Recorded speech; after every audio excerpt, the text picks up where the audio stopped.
आज Doubtnut app download करें। Doubtnut पर अपने सभी गणित, रसायन विज्ञान, भौतिक विज्ञान और जीव विज्ञान के डाउट्स का करो सफाया। बस प्रश्न की फोटो खींचो, एक ही प्रश्न को क्रॉप करो और तुरंत वीडियो सोल्यूशन पाओ। अभी डाउनलोड करें। हेलो, तो इस प्रश्न में हमें दिया गया है कि m गुणा n कोटि का अवयव लिखिए तथा इसमें कुल कितने अवयव हैं बताइए।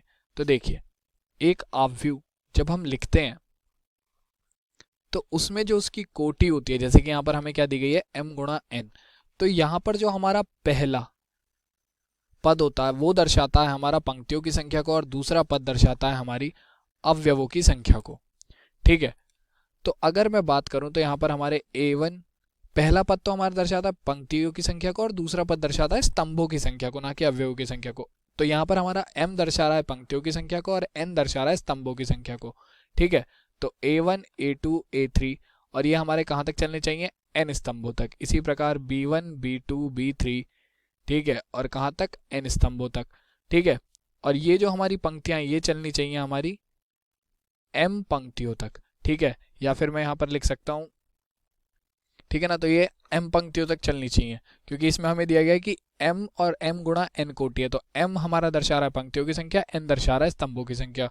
तो हमसे पूछा गया है कि इसमें कुल अवयव कितने हैं, तो कुल अवयव,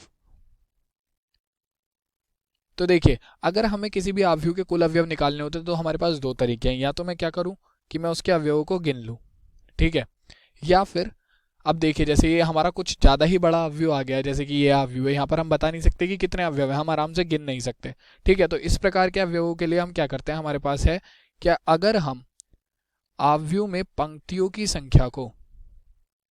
संख्या गुणा कर दें स्तंभों की संख्या से तो हमारे पास कुल अवयवों की संख्या आ जाती है। तो कुल अवयव यहां से क्या निकल कर आ जाएंगे, कुल अवयव बराबर हो जाएंगे हमारे।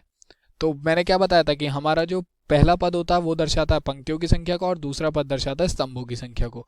तो पंक्ति की संख्या हमारी कितनी है, m, गुणा स्तंभों की संख्या हमारी कितनी है, n। तो m गुणा n हमारे कुल अवयव हो गए। अब अगर जैसे कि मान लीजिए हमारे पास कोई अवयव होता, ये हो गया मान लीजिए हमारा अवयव 2 1 0 3, ठीक है, तो इसमें पंक्तियों की संख्या क्या है हमारी 1 2 और स्तंभों की संख्या क्या है 2 1 2। तो यानी कि ये कैसे दर्शाया जाएगा, इसकी कोटि दर्शाई जाएगी 2 गुणा 2 से, क्योंकि पंक्तियों की संख्या भी हमारी 2 है और स्तंभों की संख्या भी 2 है।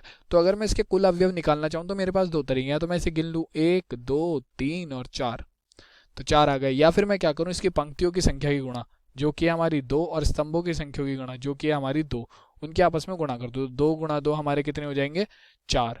तो आप देख सकते हैं कि या तो हम इसे गिन भी सकते हैं और वरना हम पंक्तियों की संख्या की गुणा स्तंभों की संख्या की गुणा में करके कुल अवयव ज्ञात कर सकते हैं। तो हमारे कुल अवयव कितने आ गए, m गुणा n, और यही हमारे प्रश्न का क्या हो गया उत्तर। धन्यवाद। कक्षा 6 से 12वीं से लेकर नीट, IIT, JEE वो एडवांस के लेवल तक 1 करोड़ से ज्यादा छात्रों का भरोसा। आज ही डाउनलोड करें डाउटनेट ऐप या व्हाट्सएप करें अपने सारे डाउट्स 8400 400 400 पर।